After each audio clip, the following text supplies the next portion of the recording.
Good morning, students. Today we will start the second part of our lesson, his first flight.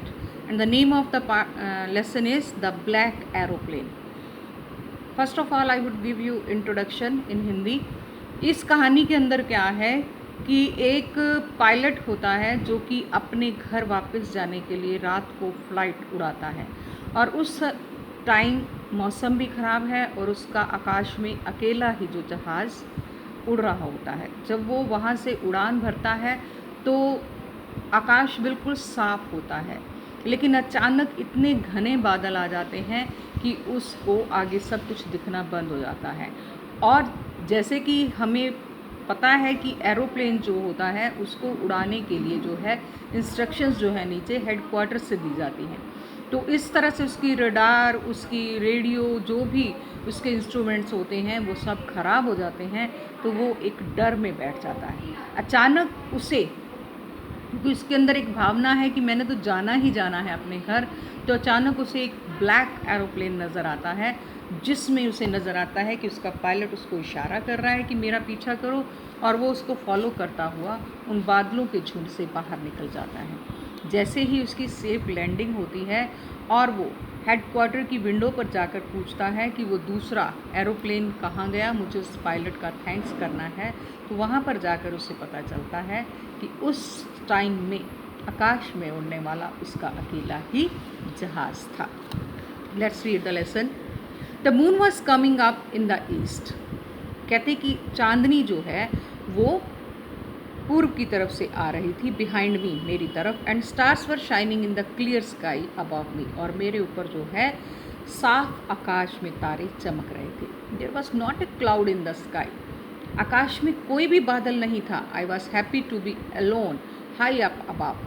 कहते कि मैं बहुत खुश था कि मैंने इतनी ऊंची उड़ान भरी. द स्लीपिंग कंट्री साइड, उस सोती हुई शहर के ऊपर. I was flying my old Dakota aeroplane over France back to England. कहते हैं कि मैं अपना जो जहाज़ उड़ा रहा था उसका नाम क्या था, ओल्ड डकोटा, और मैं क्या कर रहा था, फ्रांस से वापस इंग्लैंड जा रहा था. इट मीन्स कि जो पायलट है वो कहाँ के रहने वाला है, इंग्लैंड का. I was dreaming of my holiday. कहते हैं कि मैं अपनी उस छुट्टी का सपना देख रहा था. And looking forward to being with my family. और सोच रहा था कि अब आगे जाकर जो है घर पहुंचकर मैं अपने परिवार के साथ बैठूंगा. I looked at my watch. मैंने अपनी घड़ी देखी. 1:30 इन द मॉर्निंग. तो सुबह के 1:30 बजा था. I should call Paris control soon. कहते कि मैंने उसी समय सोचा कि मुझे पेरिस कंट्रोल रूम जो है जहाँ से जहाज़ को कंट्रोल किया जाता है वहाँ पर मुझे कॉन्टैक्ट करना चाहिए. आई थॉट, मैंने सोचा. As I look down past the nose of the aeroplane. जैसे ही मैंने जहाज़ की चोंच के आगे देखा, आई सा the lights off big city in front of me. तो मैंने देखा कि शहर की बड़ी बड़ी रोशनियाँ मेरे सामने थी. I switched on the radio. मैंने रेडियो को चलाया एंड सेड, और कहा, Paris control Dakota DS 088 here. तो मैंने ये जो होता है वायरलेस या इनका कंट्रोलिंग का एक दूसरे को कांटेक्ट करने का तरीका होता है कि ये अपने बारे में या अपने उस इंस्ट्रूमेंट के बारे में बताते हैं. तो कहते हैं कि मैंने बताया कि मैं पेरिस कंट्रोल रूम से आप बोल रहे हैं और मैं डकोटा DS जो 008 उड़ा रहा हूँ वहाँ से बात कर रहा हूँ. कैन यू हेयर मी, क्या आप मुझे सुन सकते हैं. I am on my way to England over.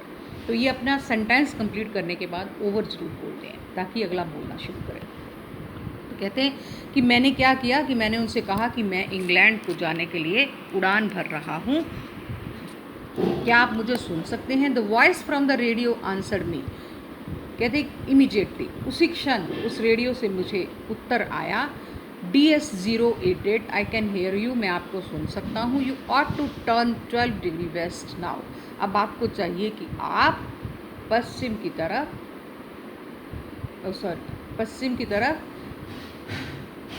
20 degree पर मुड़ जाएं. DS 008 over. I check the map and the compass.